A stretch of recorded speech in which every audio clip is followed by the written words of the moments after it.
Maintenant, nous allons regarder ce qui se passe au niveau des nomenclatures. Donc,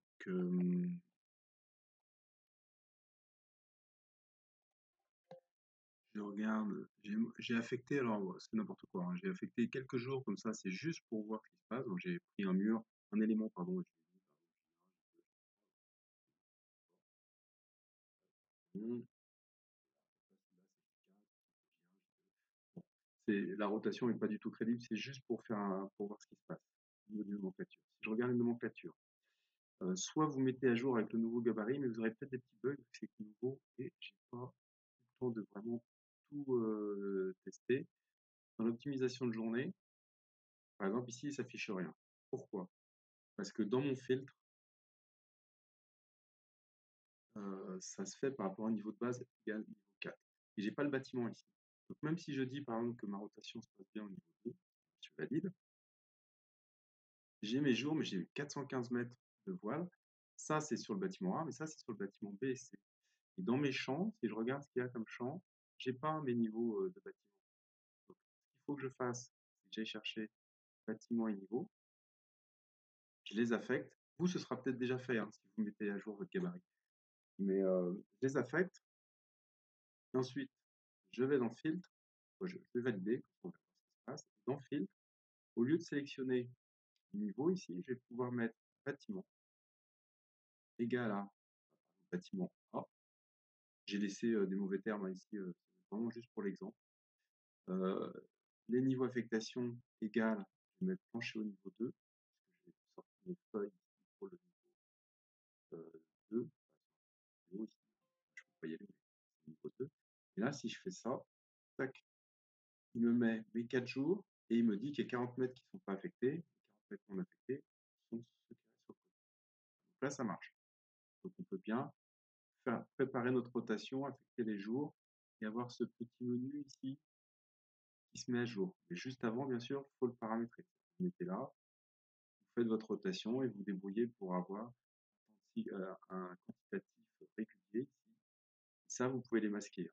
Ces deux colonnes là, vous les masquez parce que une fois que vous êtes sûr que ça trouve bien le bon bâtiment et le bon niveau, vous masquez les colonnes et ça vous donne un petit tableau d'optimisation de journée.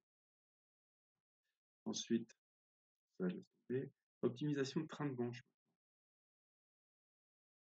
Ça, c'est un peu compliqué. Vous vous souvenez, il ne se passe rien dans ce tableau tant qu'on n'a pas décoché toutes les valeurs et tant qu'on n'a pas renseigné les longueurs, les types de voiles, est-ce que c'est bloqué, bloqué, etc. On ne calcule rien.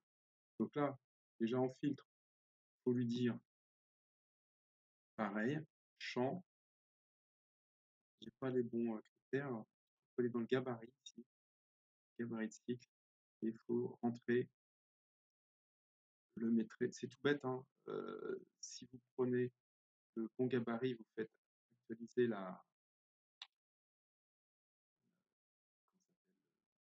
ça fonctionnera. Si vous actualisez, là je vais masquer les champs et je vais. Et dans dans mon filtre, je vais lui demander, vous voyez, au lieu de faire niveau de base, je vais prendre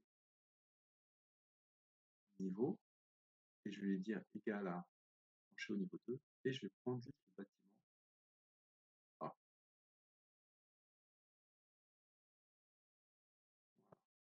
Et il me fait bien le détail par jour. Ça, c'est les voiles que je n'ai pas affectées, il m'en manque, hein, et ceux-ci sont affectés. Maintenant, vous vous souvenez, à la main, il faut tout décocher et faire les longueurs de train.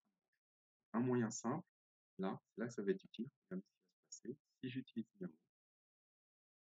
je reviens ici, j'ai décoché tous les trains. Si là, je pas la peine de, soit je vais dessus et je clique, soit je crois qu'il n'y a pas d'entrée ici, donc je peux cliquer directement. Je vais y aller, de toute façon, je vais faire play. Il me fait le boulot, et normalement, il va tout décocher.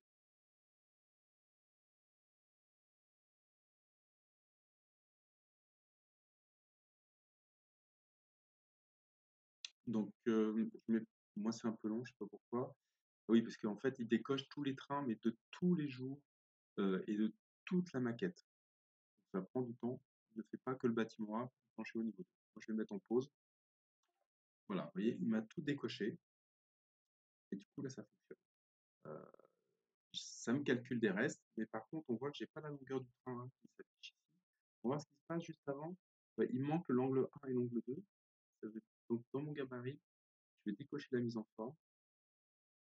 Et dans la mise en forme, je vais lui demander les angles 1 et 2 de les décocher, de les afficher. Voilà, angle 1, angle 2. Maintenant, pour avoir les longueurs, je crois que je l'ai fermé sans faire exprès, il faut aller ouvrir le lecteur Dynamo.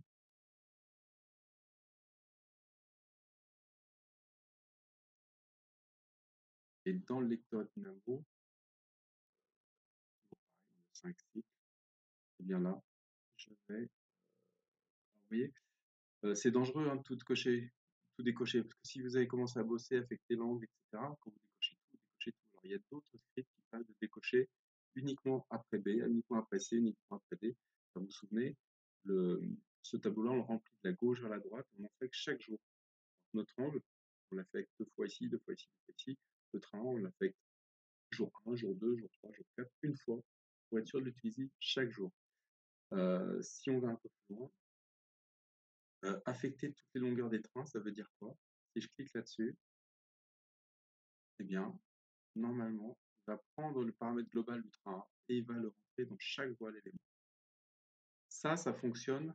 Ce qui peut vous arriver, c'est par exemple que vous allez redécomposer un voile en 2 éléments et du coup, il faudra recommencer cette option-là pour être sûr que là, on est une valeur. Alors pareil, moi, c'est un peu long, je vais le mettre pause.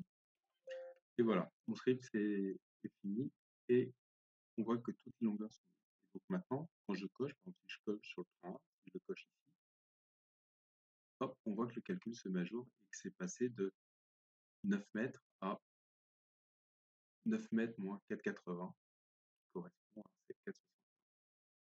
Voilà. Les scripts suivants ne marchent pas encore. L'objectif, c'est de pouvoir gagner du temps. Mes vidéos sont un peu longues. Vous n'êtes pas obligé de les vous pouvez prendre directement les scripts, les appliquer, et puis, et pensez à sauvegarder avant de les appliquer.